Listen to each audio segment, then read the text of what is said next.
Hi, so this question is from JAM 2022. आपको V एक space दिया हुआ है which is M4C, 4x4 matrices है विद कॉम्प्लेक्स एंट्रीज, और M कॉन्जुगेट दिया हुआ है, कॉन्जुगेट ऑफ M एंट्रीज का कॉन्जुगेट लिया गया है, ठीक है। और एक H डिफाइन किया गया है which is A belongs to M4C such that A transpose equal to A conjugate, ठीक है।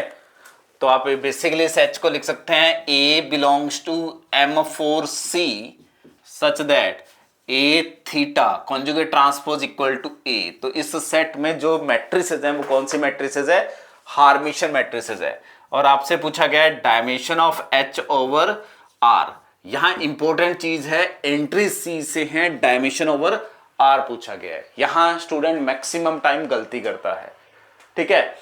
तो अगर मैं हार्मिशन मैट्रिसेस की बात करूंगा तो यहां Z11, Z12, Z13, ठीक है, एंड Z14, और ये एंट्री आ जाएगी Z12 कॉन्जुगेट, क्योंकि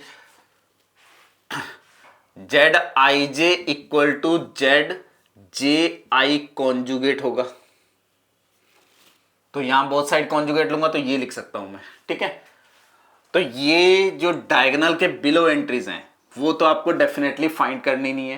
तो Z22 या तो आप डायरेक्टली फॉर्मूला याद कर लो, अगर फॉर्मूला याद नहीं है तो जनरल कैसे करना है वो दिख रहा हूं। Z22 आएगा, Z23 आएगा, Z24 आएगा, then Z33, Z34 and Z44 ये आएगा।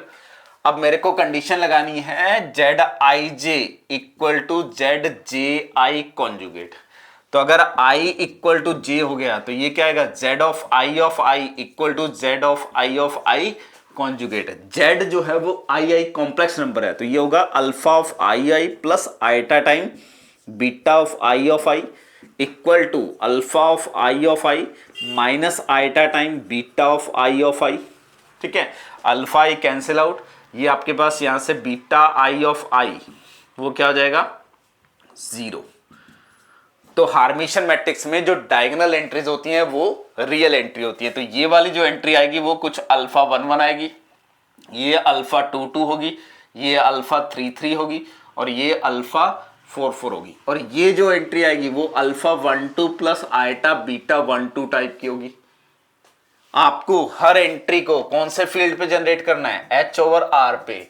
तो इस एंट्री को जनरेट करने के लिए मुझे 1 और I चाहिए, इसको भी जनरेट करने के लिए 1 और I चाहिए, इसको भी जनरेट करने के लिए 1 और I चाहिए। तो ये क्या आ गया? 2 इंटू 3 आ गया, प्लस इस एंट्री को जनरेट करने के लिए सिर्फ 1 चाहिए। तो यहां कितने वेक्टर चाहिए मुझे? 6 प्लस 1। यहां पे कितने चाहिए आपको? इसको जनरेट करने के लिए 2 वेक्टर, इसको जनरेट करने के लिए 2 चाहिए, तो 4 प्लस 1, ठीक है। यहां पे 2 प्लस 1, तो ओवरऑल क्या डायमेंशन होगी? 6, 10, 12 एंड प्लस 3, 15 डायमेंशन स्पेस हो गया आपका। डायरेक्टली आप ये यूज कर सकते हो। या इन जनरल अगर मैं हार्मिशन मैट्रिसेस इसकी बात करूं तो हम फॉर्मूला ड्राइव करते हैं, इसकी डायमेंशन होती है directly n square. Wait okay sorry, last ये एंट्री और जनरेट करनी है, तो टोटल जो डायमेंशन है इट इज 16 डायमेंशन। ये एक एंट्री ये है, ठीक है। अगर मैं इसको जनरलाइज करता हूं n क्रॉस n में, तो यहां से लेके यहां तक टोटल एंट्रीज हैं n-1। हर एंट्री को जनरेट करने के लिए 2 वेक्टर चाहिए, प्लस एक कंपोनेंट यहां से चाहिए।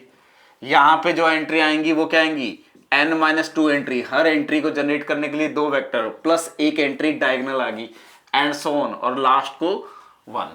तो ओवरऑल क्या आ जाएगा? 2 इंटू समीशन n-1 और प्लस 1 प्लस 1 कितने टाइम आएगा? n time.